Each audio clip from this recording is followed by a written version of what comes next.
Talking with the experts. In episode 359, Pat Miller gives us 5 tips to help small businesses grow today. We are, and one reason why is we listen to the people who aren't our ideal customers. We think to ourselves, oh, well, that person said I was too expensive. Well, were they your ideal customer? Well, no.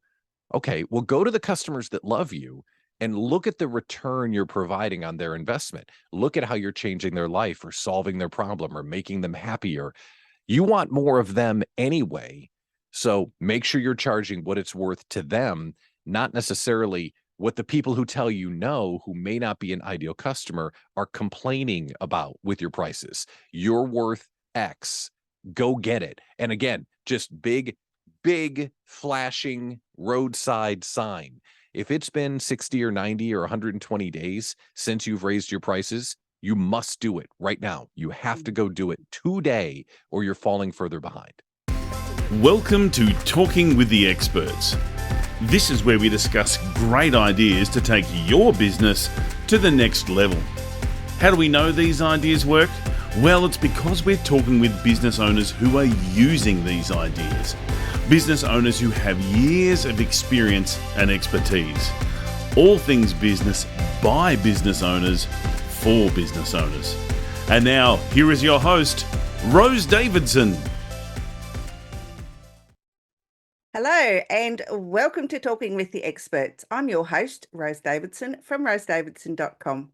Talking with the Experts is about all things business by business owners for business owners. You can find it on all good podcasting streaming platforms and on YouTube. Now, I want to know if you'd like to know the first 5 tips to help small businesses grow today in the economic environment that the globe is absolutely going through at the moment. I know I am keen to find out. My next guest, Pat Miller, has served as an on-air broadcaster and a leader for 22 years, and he's going to share his 5 tips with us. So he brings his battle-tested experience to serve small business as the ID coach. He helps ID Collective members find clarity and confidence in their day-to-day operations. Welcome, Pat, and thank you so much for joining me today. Good day, Rose. How are you? Thanks for having me. I'm very well, thank you. And we were talking before we came on, about the global situation here and how that you've got 5 tips to share that can help small business in this economic environment. However, I'd like to ask you first how you got into doing what you're doing at the moment. When I was starting my career, I thought for sure I was going to be a radio broadcaster for my entire life. I went to college for it and I was building radio stations and I was on the air and traveling all around the country and thinking that that was going to be my future. And then about 4 years ago, I woke up and realized, wait a minute, I'm building somebody else's dream. That's not what I want from my life and my kids' life. And maybe it was my midlife crisis, who knows what, but I left the radio industry and started helping small business owners build their dreams. And that came in the form of helping them with their products and positioning and understanding their customer better and getting the attention of people, which is one of the hardest things to do right now. It So is as I started to do absolutely. that, brought people together with community, and I'm connecting entrepreneurs from all around the globe, which is a lot of fun. Yeah, it is actually. That's why I love doing this podcast. I meet so many interesting people, and I get so much knowledge out of each of the guests that I speak with because, they've all got their own perspective on different, marketing or copywriting or whatever, or the global financial crisis. Well, I think you might as well call it that at the moment, even though we're not right in like we were several years ago. However, I think it's heading that way, and with inflation and the price of living is just, getting out of hand, and the governments only have so much money that they can allocate. And so we need to start helping ourselves, I think, and we need to find ways to do that. Absolutely. When you're building your own thing, we can talk about marketing and we can talk about closing clients and we can talk about our websites. We can talk about all these things. But at the end of the day, the only thing that matters is, do you have money in your pocket? Can you put food on the table? Is your family secure? Mm, And with all of the changes that are happening in the environment that we're in, You're right. We're not in a crisis yet, but there's a lot of uncertainty. And a crisis is just like right across the room. Like I can see a crisis right over there. We're Mhm. not there, but we could be there real soon. So today Absolutely. I'm excited to talk about some of the things that we can do now that would better position us should a crisis happen and to weather what's going on right now. Yeah, I just wanted to point out that these 5 tips that Pat's going to share with us are really for anyone who's in business. It doesn't matter at what level of business you're at, as long as you have an entrepreneurial mindset. I think these 5 tips will absolutely change the way you think about your business. Yes, you're right, because big business, small business, they're the same actions. But sometimes we forget to do the simple stuff that we have control of. It's real easy for us to think we're a victim or like a turtle. We like pull our legs in and get inside our shell and just weather the storm. And I don't think we need to do that.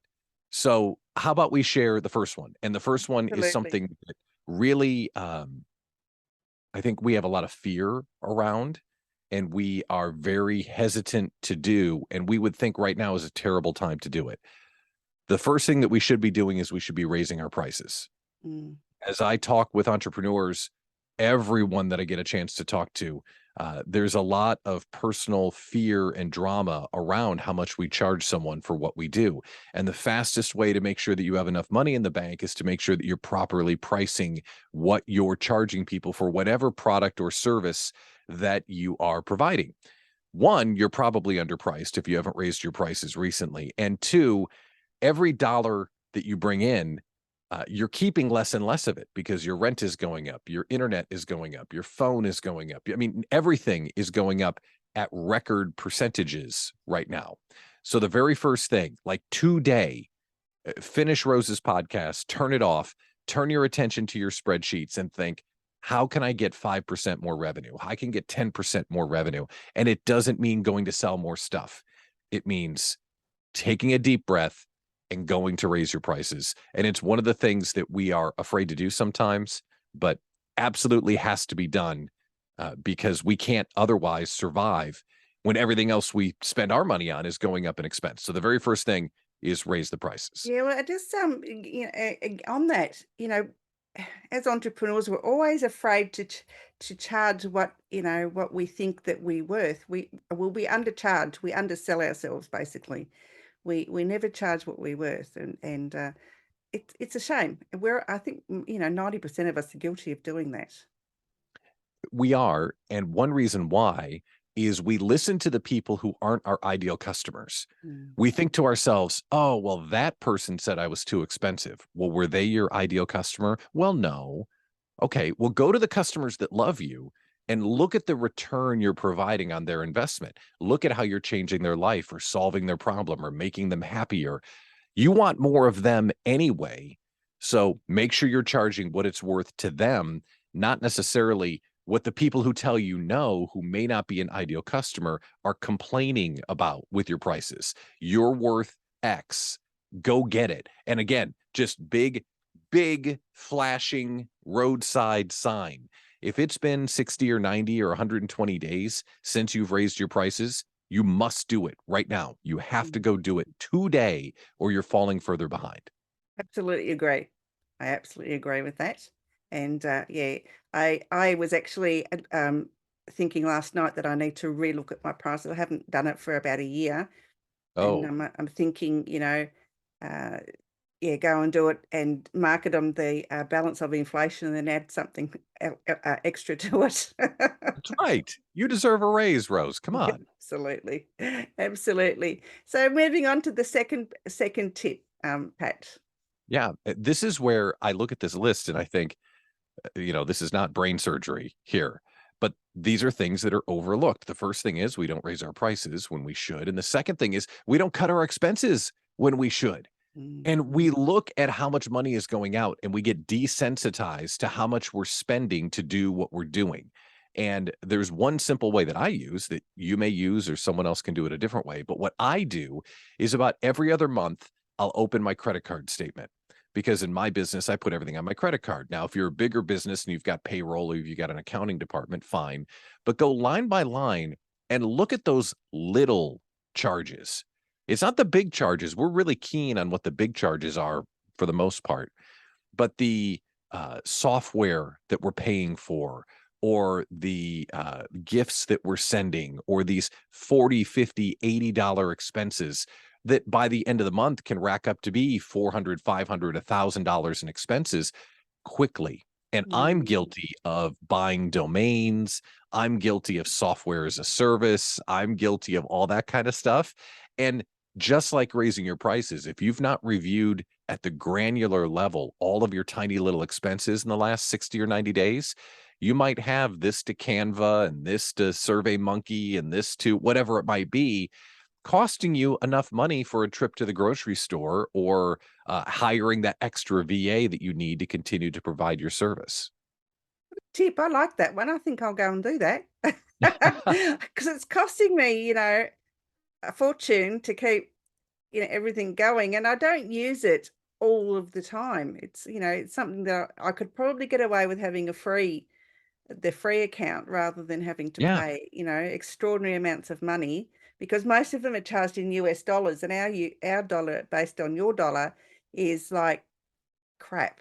Honestly, it's like, I think our dollar's about 65 cents to one of your dollars. So it's, Wow. yeah, it's predicted to go down to 62 cents. So anything that we buy, it costs us that much more than it should. So yeah, so I might have to relook at. That's a really great tip. I love that. Thank you. It's not advanced, but it's something we forget to do. So Yes, it maybe I'm is. Captain Obvious today, but it's something we need to do. And when you pair those two tips together, if you can add $1 of revenue and save $1 of expense, that's a $2 swing. So Mm. $2 in your pocket, not $1 in your pocket just from raising your prices. So those two together are really important. The next three tips are a little bit different. The next one that I really believe in is negotiating with your vendors. So in our business, we all have a couple of vendors we can't live without. For me, it's an online business manager. It's a long-term marketing provider. It's whoever it is that helps you or things that you're spending money on. And if you're working in a month-to-month arrangement, ring them up and say, listen, I really can't live without your service. I'd like to extend our contract, but by doing that, I'd like to ask for a discount. So I want to get cost certainty on my vendors between now and the next year and say, listen, I've been spending $10 a month on you. If I extend for a year, can we cut it to $9.50 or $9? And if a vendor is feeling like I'm feeling right now, which is, oh, wow, here's some cost certainty for my business, they will be open to talking with you if you're proactive about it. So I would recommend looking at all of your vendors and proactively reaching out to them to extend the period of time you're contracted with them if they're truly someone you can't live without. Hmm. That's a great idea too. I mean, we're all a bit loath to ring up, I guess, and you get those automated answering machines. Press 2 to speak to this person, and press Right. 5 to speak to some other. It takes you like 2 hours to speak to a real person. Yeah. Yeah, for sure. And this next one pairs with that one. It's the flip side of where we're at. So if you and I are sitting here in 2022, we don't know what 2023 is going to bring. But 6 months from now or 8 months from now, things could be significantly better or worse. We don't know. But thinking that they might be worse, we may want to lock in as much revenue as we can. So if you're the service provider, you can turn the tables on what I just talked about. If you've got 4 or 5 clients that your business would fold without, or 4 or 5 clients you can't live without, do the opposite. Ring up those best customers and say, I absolutely love working with you. Would you entertain a 6-month or 12-month extension for a discount? Now, that's not going to drive up your dollar. You're not going to have more money in the bank by doing that. However, I'm a big believer in emotional security when it comes to dollars because I work with very small businesses and solopreneurs, and we only eat what we kill. So if I can drive out that certainty 6 Mm. months or 12 months to know that I can keep the lights on and weather this economic storm, it's an action that sometimes your clients would think, well, I can't live without you. I'll happily take a discount, and they'd sign an extension. So those two things together, just like pairing raising prices and cutting expenses together, could give you lower dollars out and more economic security, which is Mm. ultimately what we're all looking for in this uncertain time. Absolutely. Yeah, that's a really great tip. Not sort of come across that one. It's not probably not a best practice, right? It's probably not something that some real consultant would tell you to go do because you're going to leave dollars on the table when you do it. However, in my scale of business, that emotional security is really worth it. And then the third one is something that we should be doing, or the fifth one rather, is something we should be doing anyway. But again, this isn't rocket science. This is helping you get through the uncertainty that we're in. And that is getting really serious and really clear on having your operating expenses in the bank, but more importantly, your owner's compensation in the bank. If you run a small business, especially, or even a bigger business where you employ a bunch of people, but you get what's left, do you have an account called owner's compensation that you are loading up with 3 months of your salary and you let it sit there? So then you can draw from it when you need your monthly paycheck or your biweekly paycheck rather than I'll just take whatever's left. And then you wake up in the middle of December and realize, uh-oh, all the prices have gone up so much, there is nothing left. And the concept of an owner's compensation account, which I learned from Mike Michalowicz in the Profit First system, it's transformational for people at my size, but it also can be impactful for people that have a bigger business because we have to make sure that that paycheck to our family continues to come in. And sometimes, and sadly, it's the kindest, most empathetic bosses and founders that do this. They want to take care of everybody else. They want to make sure that no one gets shorted, and that's commendable. But if we don't look out for ourselves, we could be in a really bad spot if the economy takes a sharp left turn. So it's something I really believe in. If you pair all 5 of these tips together, hopefully you'll have more money in the bank. You'll have fewer expenses going out. You'll have longer term partners and clients, and you'll sleep better at night because you'll know that you have money in the bank to pay you and your family for the next 30 days, 60 days, 90 days, whatever you can roll up as quickly as you can. Hmm. Absolutely fabulous tips. Love them all. Thank you. Thank you for sharing those, Pat. They're wonderful. Now, have you put these ideas into a book or anything? No, not into a book. We do a blog for the Idea Collective community that I manage called the Small Business Beacon. So I've written a blog post about it. And I do some speaking and I have a podcast and all that kind of stuff. But, these ideas are just the latest thing as we were thinking about what are we going to do about this? How in the Mm. world are we going to keep the lights on? Because it's starting to get, at least here in the States, it's starting to get a little unnerving when the price of meat at the deli counter has doubled and you Mm. can't you can't do this and you can't do that, and now our vendors are coming back to us with really long lead times or raising our rent an uncomfortable amount of money because everyone's starting to notice that this is happening and they're reacting, so it's getting kind of hairy. Yeah, and we're not probably quite there yet, but I notice like domestic housing rents are really, really expensive here in Australia Yeah. because the cost of to buy a house has shot up about 40% since the beginning of the year. So yeah, I mean they are slowly coming down, but rents aren't coming down. Landlords are keeping that money and not looking after their tenants very well, which is quite a shame. But anyway, if you rent privately, even public housing, it's still 25% of your government money, and every time pensioners get a pay rise, the rent goes up. So you're really not winning. I mean, they're going to take the money out of you one way or another. So Yeah. And that is the sadness that is inflation and the economy where we're at right now. We're working just as hard or harder than we ever have. But because everything is getting more expensive, we get to keep less of it. And when you're small or solo, that can really impact you and your family. So I am always standing up for solopreneurs and small business owners because one, very few people are, and two, we have to understand the journey that they're on. And that is very personal, very passionate. We're building a dream, not a job. And I think as we cheer for one another and have each other's back, then we have an opportunity to find as much success as possible. yes, absolutely. Absolutely. I don't know. I can't disagree with anything you've said tonight. So Pat, it's where can people find you if they would like to learn more or join your collective incubator or your Facebook page or group? Where can they find you?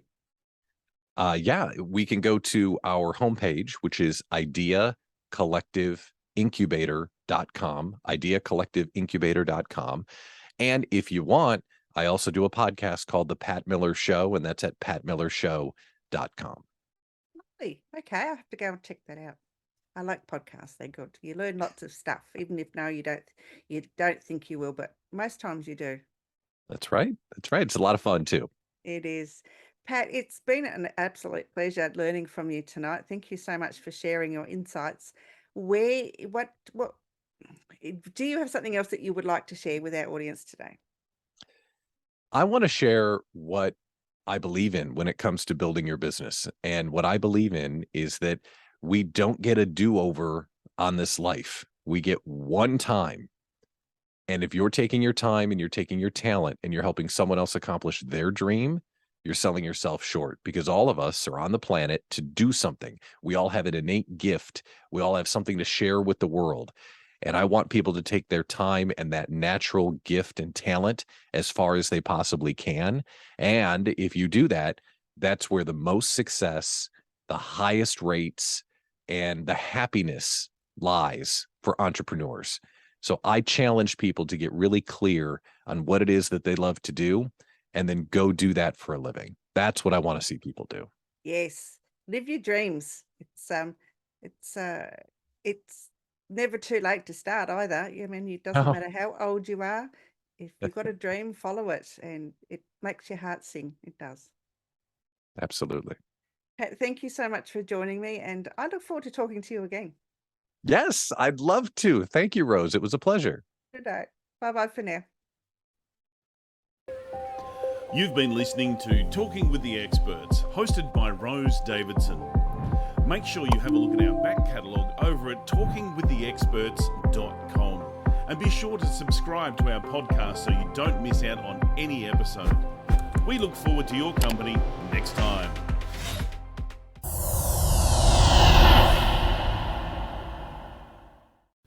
Talking with the Experts.